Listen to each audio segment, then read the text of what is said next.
ಧಾರವಾಡ ನಗರದಲ್ಲಿ ಒಂದೇ ಮಾತರಂ ಗೀತೆಯ 150ನೇ ವರ್ಷಾಚರಣೆಯ ಹಾಗೂ ಸ್ವಾತಂತ್ರ್ಯೋತ್ಸವದ ಅಂಗವಾಗಿ ಅಖಿಲ ಭಾರತೀಯ ವಿದ್ಯಾರ್ಥಿ ಪರಿಷತ್ ವತಿಯಿಂದ ದೇಶಭಕ್ತಿ ಮತ್ತು ರಾಷ್ಟ್ರಾಭಿಮಾನವನ್ನ ಸಾರುವ ಅದ್ದೂರಿ ತಿರಂಗ ಯಾತ್ರೆ ನಡೆಯಿತು. ನಗರದ ಲಿಂಗಾಯತ ಭವನದಲ್ಲಿ ಆರಂಭವಾದ 200 ಮೀಟರ್ ಉದ್ದದ ಬೃಹತ್ ತಿರಂಗ ಯಾತ್ರೆಯು ಸಪ್ತಾಪುರ್ ಬಾವಿ ಕೆಸಿಡಿ ಸರ್ಕಲ್ ಮಾರ್ಗವಾಗಿ ಜೂಬ್ಲಿ ಸರ್ಕಲ್ನ ಡಾಕ್ಟರ್ ಬಿ ಆರ್ ಅಂಬೇಡ್ಕರ್ ಅವರ ಪ್ರತಿಮೆಯವರೆಗೆ ಸಾಗಿದೆ. ಈ ಯಾತ್ರೆಯಲ್ಲಿ ನೂರಾರು ವಿದ್ಯಾರ್ಥಿಗಳು, ಯುವಕರು ಹಾಗೂ ಸಾರ್ವಜನಿಕರು ರಾಷ್ಟ್ರಧ್ವಜ ಹಿಡಿದು ಉತ್ಸಾಹದಿಂದ ಭಾಗವಹಿಸಿ ಭಾರತ್ ಮಾತಾ ಕಿ ಜೈ, ವಂದೇ ಮಾತರಂ ಎಂಬ ದೇಶಭಕ್ತಿಯ ಘೋಷಣೆಗಳನ್ನ ಮೊಳಗಿಸಿದ್ದಾರೆ.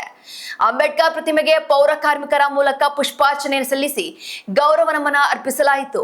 ವಂದೇ ಮಾತರಂ ಗೀತೆಯ 150ನೇ ವರ್ಷದ ಸ್ಮರಣಾರ್ಥ ಸ್ವಾತಂತ್ರ್ಯ ಹೋರಾಟಗಾರರ ತ್ಯಾಗ, ಬಲಿದಾನ ಹಾಗೂ ದೇಶ ಪ್ರೇಮವನ್ನ ಈ ಸಂದರ್ಭದಲ್ಲಿ ಸ್ಮರಿಸಲಾಯಿತು.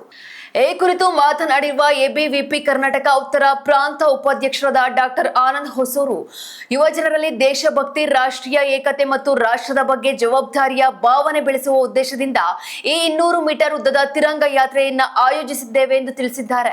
ಈ ಯಾತ್ರೆಯಲ್ಲಿ ಎಬಿವಿಪಿ ಜಿಲ್ಲಾ ಪ್ರಮುಖ ಈರಪ್ಪ ಪತ್ತಾರ್, ನಗರ ಅಧ್ಯಕ್ಷ ರಾಮನಗೌಡ ಪಾಟೀಲ್, ನಗರ ಉಪಾಧ್ಯಕ್ಷ ಆದರ್ಶ್ ಸೇರಿದಂತೆ ಸಂಘಟನೆಯ ಪದಾಧಿಕಾರಿಗಳು, ಕಾರ್ಯಕರ್ತರು, ವಿದ್ಯಾರ್ಥಿಗಳು ಹಾಗೂ ನಗರದ ಗಣ್ಯರು ಭಾಗವಹಿಸಿದ್ರು.